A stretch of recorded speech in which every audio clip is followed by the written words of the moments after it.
Take your career to the next level. The University of South Florida, St. Petersburg is offering a master's degree in digital journalism and design. Do the entire program from home and complete it in as little as 1 year. For more information, email journalism@usf.edu or call 727-873-4544. The cost is reasonable, the experience is invaluable. From the worldwide leader in journalism, truth, and democracy, this is the Poynter Report Podcast, a joint production between the Poynter Institute and the Department of Journalism and Digital Communication at the University of South Florida, St. Petersburg. Now here's your host from the Poynter Institute, Tom Jones.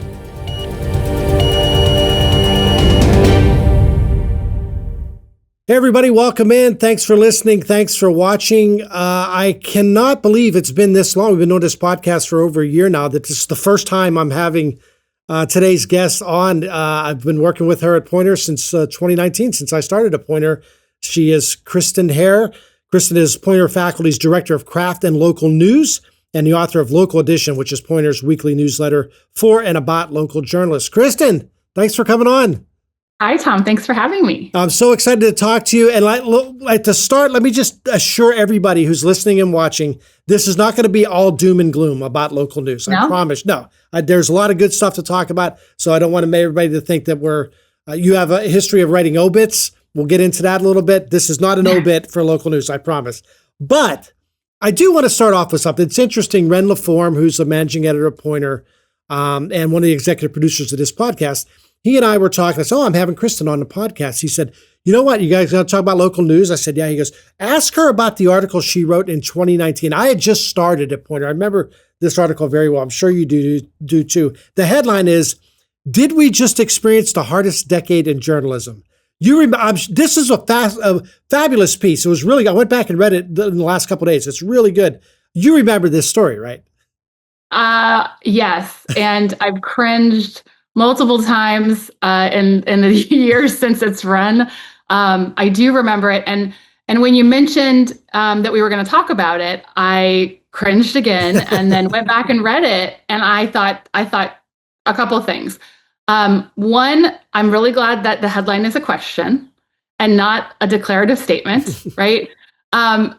Two, it holds up pretty well, yeah, actually. Because all of the things that existed then still exist, but have accelerated at a pace I think we could not have imagined because of a number of factors, including the pandemic. The pandemic was the big thing that I personally lacked the imagination for, but I think also the full attack we've seen on press freedoms and independence, which our colleague Angela Fu is doing such a fantastic job of tracking.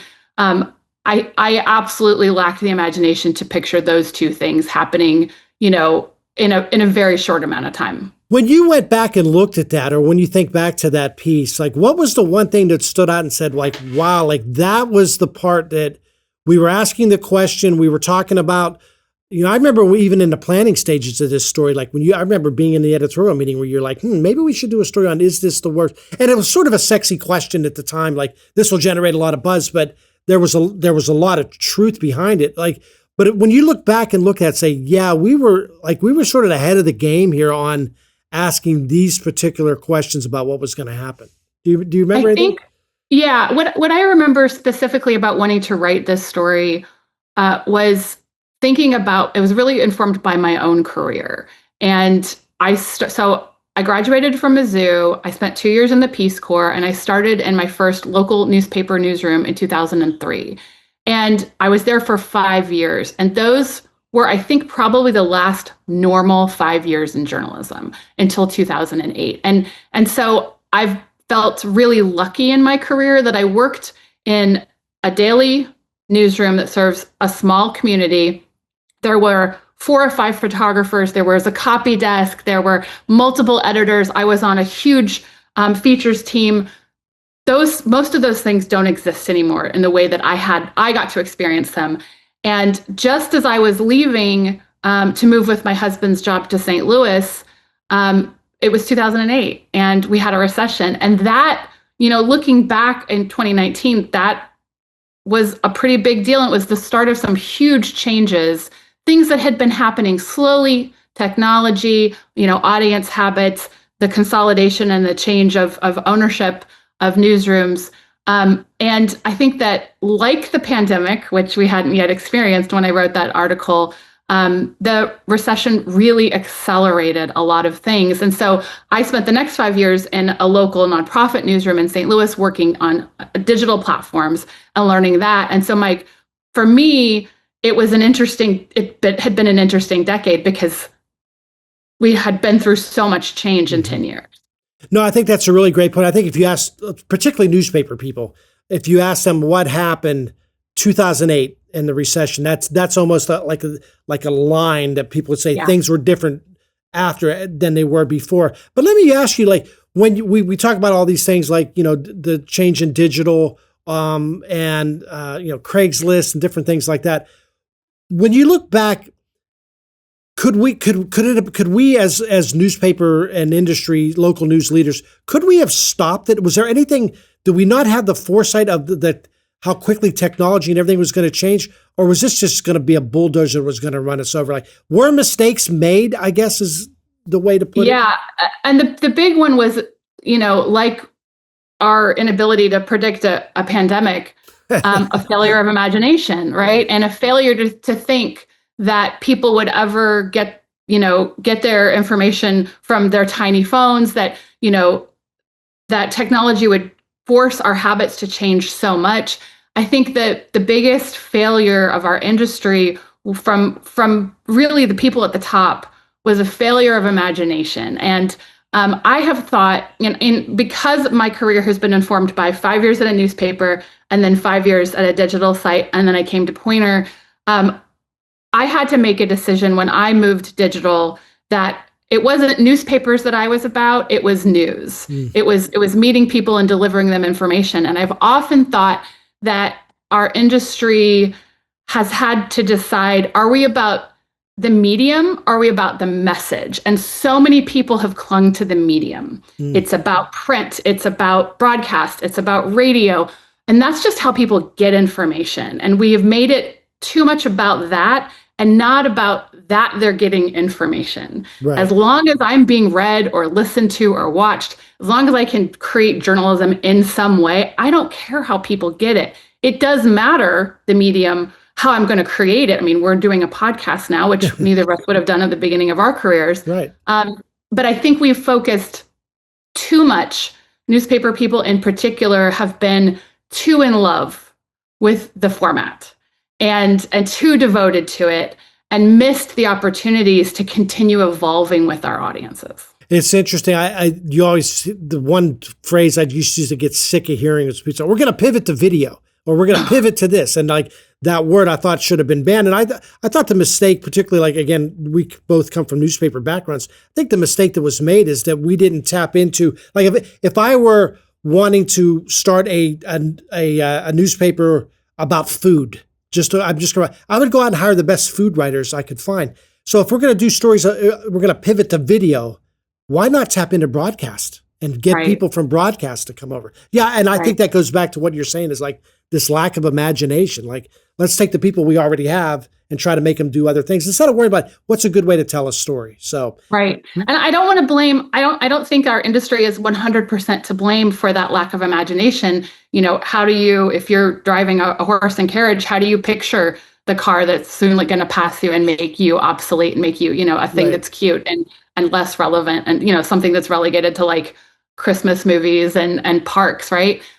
There also are huge changes in the change in technology is clearly the biggest one. I'm not saying anything anybody doesn't know. The change in ownership, the way that ownership has been regulated, all of those things have been out of the control of regular journalists. So, the lack of imagination is real. And then there's layers of stuff on top that none of us have any control over that also really have to be considered in that equation. Is there a concern for you when it comes to local news, Kristen, that it's starting to consolidate where you're having very few owners? Like, you have a couple of like powerful, we're about to see some more, and especially in broadcast journalism, where we're going to see like one company that's going to own the bulk of the local news stations in the country. Or with newspapers, we see like certain chains that have sort of taken over. Could it be a good thing? Is it a bad thing? Like, how do you view like the consolidation of ownership? It's a good thing in that when there is a crisis, there is a huge amount of resources. You can send, people in from other cities to help when there's a hurricane or a mass shooting. Standards change maybe more quickly and keep up with the times because there's people in charge of that. But I think in a decade or more of covering local news, I think the thing I have come to really believe is that local ownership is the strongest formula for a healthy newsroom. When the people who work in a newsroom live in that community, are paid in that community, answer to, a boss who also lives in that community. It's a tough formula, but it is, I think we've seen again and again, the one that is the most promising. And interestingly, a series of stories I've wanted to pursue and haven't had the time is the Gannett's and the McClatchys selling some of these newsrooms back to local communities. That I think is a fascinating thing to see. And that there's some energy in communities to retake these and to revive them. Because if the editor lives 3 hours away and doesn't understand the difference between Main Street and Main Avenue, there's these very small, but when you live it, huge things about living in a place that really matter. And, you need people based in those places with that institutional knowledge to be the ones covering it. I know, Kristen, you've looked like recently Northwestern's Medill School of Journalism, they put out their State of Local News, which is something it's a project, I think it's been going on about 20 years now, right? I want to say 20 years. And I just want to quote from it, if I can get your reaction to it. So anyway, newspapers, they talk about newspapers remain a primary source of news for local residents. Close to 3,500 newspapers have vanished, leaving 1 in every 4 Americans with limited access to local print newspaper. And then this is the part I wanted to quote. The festering 20-year problem, those digital news sites don't come close to replacing the number of newspapers and journalism jobs being lost. And the digital news providers are almost entirely concentrated in metro areas, leaving vast swaths of the country with little or no access to local news. News deserts. Yeah. Right, and they're spreading. The report finds that they're spreading as they have been. I'm happy to see that the report has been including weeklies. That was, I think, a failing of the report in past years. And weeklies remain fairly strong, and these are places that are still largely owned in communities, even if they're more regional, and are doing what I had a source once described to me as chicken dinner news. This is what the Boy Scouts did. Here's when, the school is having their annual pageant. And those things also matter so much. They're connective tissue of a community.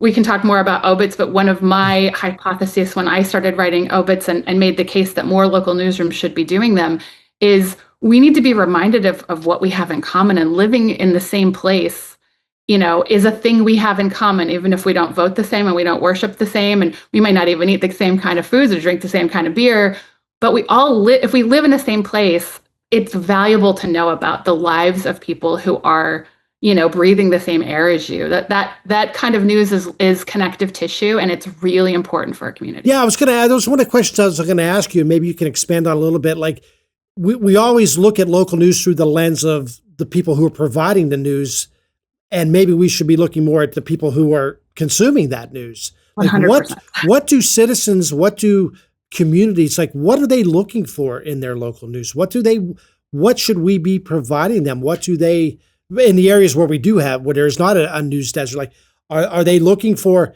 tell me, what the Boy Scouts are doing.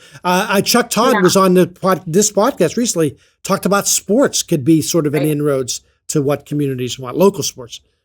I think that local audiences care less about where their news is coming from and more about how it impacts their lives. So I get a number of newsletters every morning. One is Axios Tampa Bay, and one is the Tampa Bay Times morning newsletter. And I get really different things from each of them. What I care about is when it's time to vote, the Tampa Bay Times has a really good comprehensive guide that helps me understand the issues without having to go down rabbit holes myself. And Axios Tampa Bay is telling me about festivals that are happening in my area and, different events. I also get a lot out of Creative Loafing Tampa Bay, which really, I love their coverage of the arts. And so for me, it's also, I should just mention, I listen to our local public radio station, and that, in my car, I'm listening and hearing about the weather. I'm hearing about different, things happening in politics. I think that the way that journalists should be thinking about news is, what is the ecosystem that I am in my community? What are the other sources that exist? Because people are coming across that news in all different ways all the time. And what can we provide that isn't being provided? So, and we're lucky in Tampa Bay, we have a really rich local news ecosystem, even though it is significantly smaller than it was, when you first started your career, when I first moved here. It is still pretty varied. There's, tiny local newsrooms. There's one down the street from me. There are, places that have been around for a long time. There's a healthy Black media ecosystem. We have, just a real variety of information. And so one of the things I'm excited to see, and I think that the Medill report is starting to reflect what I have thought for a long time, which is that two things can be true, that things are changing and they're worse than they've ever been. And there's some really neat stuff happening in local news. And there are people who are taking approaches they wouldn't have taken if the newspaper had been robust and healthy. And they're serving people in ways that they've never been served before. Right. I promise people who are watching, listening, we are going to get to the good stuff in a moment. But I did want to ask about this, Kristen, like those news deserts, like what can we do? Is there anything that can be done about this? Like or is this just something that unfortunately just is just the way things are now? Like I think it depends on the community. Most important thing to pay attention to. And every community is different. So what you're going to see in, a place, like, New York City, you're going to see like really robust things. Is different than we're going to see in a rural area. I think what the mistake journalists have made and the mistake our industry has made in the time that I've been covering it is the search for one thing to replace the one thing that existed. And there is no model to rule them all. That doesn't exist anymore. That it has changed too much. So what will work in one place won't work in another. There's an interesting patchwork of philanthropy that has really started to focus on rural areas. And there are, we've seen this with Press Forward, but there's also groups like URL Media and the Pivot Fund who are funding small local newsrooms that are serving specific communities. And the other thing that I'm super excited about, I'm going to pivot to hope here for a minute, is there's really cool stuff happening at the college level. There is the Center for Community News is, I think, they have 200 projects to help with where universities are working to help support and sometimes rebuild local news ecosystems. That is a really smart approach. Why not do that in more places? I was a benefit of that kind of, hospital learning method at Mizzou. And so the thing that makes me hopeful is that there are still people working for solutions and that they're getting more community-based than we've seen.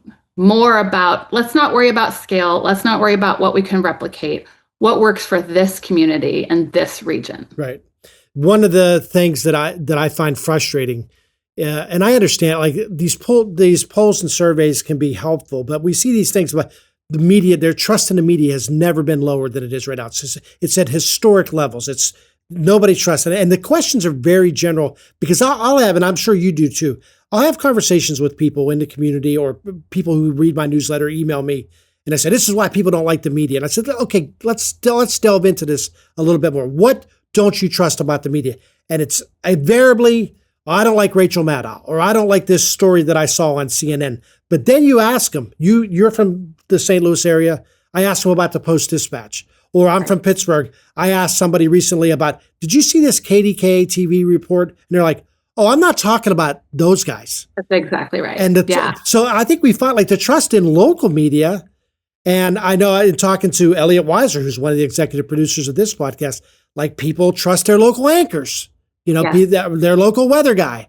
So I think there is a trust that maybe local news can build off of, like, hey, we're giving you information that helps you day to day. We're not about, did you vote for Trump or not? That's not what this is about. The thing I always ask people, because I also get that, harumph of the media, and it's valid. People's feelings about that are valid.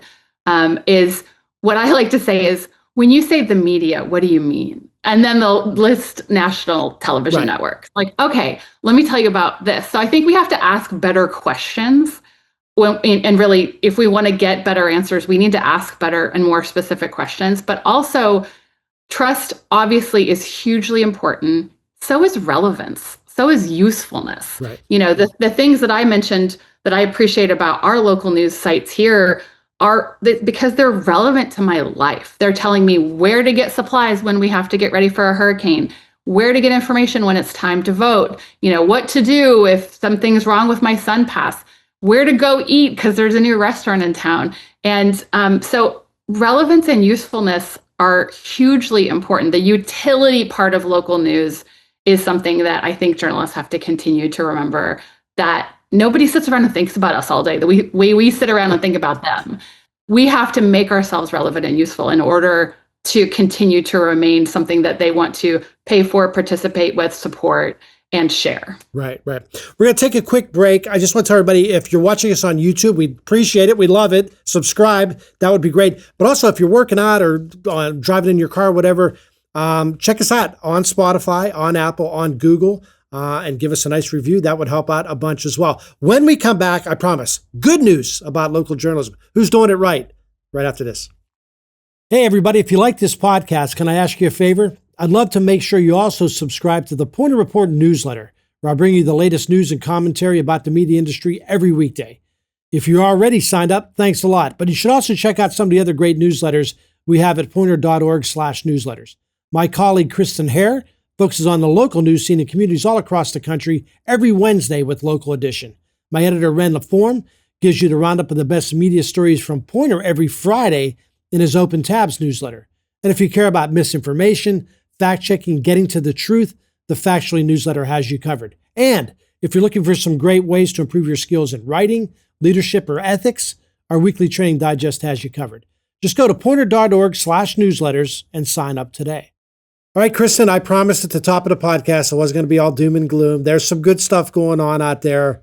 Where? Tell me where. You follow this stuff pretty well. Where are we seeing some good stuff, and what are the type of things they're doing? Let me tell you about two really different things that I'm excited about right now. One is something that came out of a layoff. And so there's a journalist named Brian M. Vance. And after he was laid off, he created a newsletter called Stumptown Savings in Portland, Oregon. And he was inspired by this idea of creating a wire cutter for local groceries. So this is a newsletter that comes out once a week. There's the dog. Can you hear him? He has thoughts about local news. He has thoughts, more treats. When you start mentioning groceries, yeah. Yep. It's a newsletter that comes out once a week, and he searches for deals across 25 grocery stores in the Portland area. So this is the coupon clipping work that my grandma did. I don't do it. I don't have time to do that. If I got something like that in the mail, right now, I will tell you, going to 2 different grocery stores a week to try to save money. And I would absolutely, if there was something like that in this area, use it. It's hugely useful. He's telling stories about people's grocery list. He shares recipes and really digging into a thing I think everybody's thinking about right now, which is the cost of food. So this is a very specific lane that he's... Grocery stores, a very specific lane. How relevant, how useful. He is, so for... figuring out how to fund it as he goes. He has some supporters. I will just tease the 2025 On Point report whenever it comes out. This is one of the places that we featured, and got to know Brian at a training that he came to at Poynter, and then he reached out after he launched this. It's such a cool idea. This actually is a thing that could exist in multiple places, Sure. but it takes somebody going through all of the websites and the mailers and the coupons every week to tell you, hey, steak's on sale over here and beer's on sale over here. If I could get those things instead of having to stumble on them as I'm walking through the aisles, that is a phenomenal idea. Sure. And then another one that, I was going to say, well, you said you had two, right? Yes. Another one I'm really excited about is, and I'm actually talking to them right after we talk today, is the New York Times Local Investigative Fellowship is creating an investigative center with newsrooms in Louisiana and Mississippi at Deep South Today. This is an extension of the Local Investigations Fellowship that the New York Times has launched, which got, they were part of a 2025 Pulitzer Prize for local reporting with the Baltimore Banner. I have thought, as somebody who's spent my career in local news, I have thought for a decade or more that there has to be something that national newsrooms can do when they're healthy to support local newsrooms, other than, belly aching about the past and getting caught in like a nostalgia loop, or skydiving in and reporting and then leaving. Right. And the New York Times is really doing fantastic work to not only empower local journalists to do investigative work, but also now creating a center where they're going to fund several positions that are going to work with newsrooms in that area. ProPublica has a local investigative fellowship that is really powerful. And, we all deserve to have important investigative work in our communities. And I love seeing a national newsroom step up in this way. It is a huge service to our country. Absolutely. You mentioned Baltimore. I mean, I think we're seeing places like Baltimore, Houston, Indianapolis. I think we're starting to see like local communities that there's still a lot of good work being done out there. Yeah, a lot. Which leads me to I'll get to the final question when I get to the final question. I'm going to pivot again real quick because I did want to ask you about this. For several years, I know you write books. You've written a few books, 100 Things to Do in Tampa Bay Before You Die. You've done like 3 editions of that already, right? 3 editions, yeah. And then Hotels, Motels, and Inns of Florida, Beloved and Historic Places to Stay in the Sunshine State. I know they're pestering you for another book, right? I'm working on 100 Things Florida right now. Can't wait for that one. Yeah. I don't know how you have the time to do all this, quite frankly. But one of the things you did for several years at the Tampa Bay Times is you wrote obituaries, and not just about famous people who died. In fact, it was rarely about famous people. It was people this person passed away. They had a really interesting story. Yeah. What fascinated you because you were great at it. What fascinates you about those type of stories? Thank you. It's all reporters, most reporters at some point in your, early in your career, you get put on obits and you do some, and it was just something I could never get enough of, the opportunity to tell a really rich and interesting story about someone. I think I'm the kind of person who is interested in a zig when other people are zagging, and so there's an opportunity with obits to do more than a, shirt off your back, best guy I knew kind of story. There's really there's nuance, and it's a really challenging form of storytelling because people are in a fog of grief and you have to be very gentle, but you also are on deadline, and there's a ton of research involved. And I just think it's an opportunity for regular people. This is probably the last thing that will ever be written about them. And so it's a really cool way to get to know someone, mostly people I've never gotten to know before, and to offer a small reflection of our community.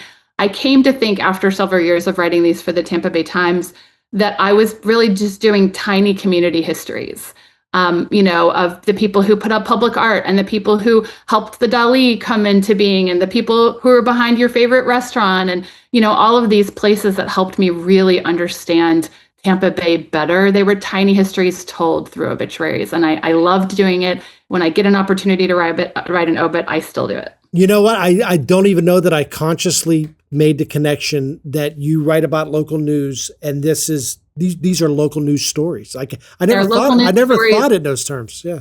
Yeah. And here's the other piece of it. And I like to tell, I work with young journalists a lot. And I like to tell them that your career is less, a ladder. And it's more, you're kind of building a map that it's only going to make sense when you look back and see the pieces that are building you towards something else. And for me, it makes a ton of sense. I had another journalist pointed this out to me because I hadn't ever put these connections together, but that I write obits, that I cover the local news industry, and that I write bucket list books. Yeah. All of these things certainly have, a thread going through them. And that is about understanding and preserving something while you can, and seeing it and experiencing it and hopefully making it better and helping other people do the same thing.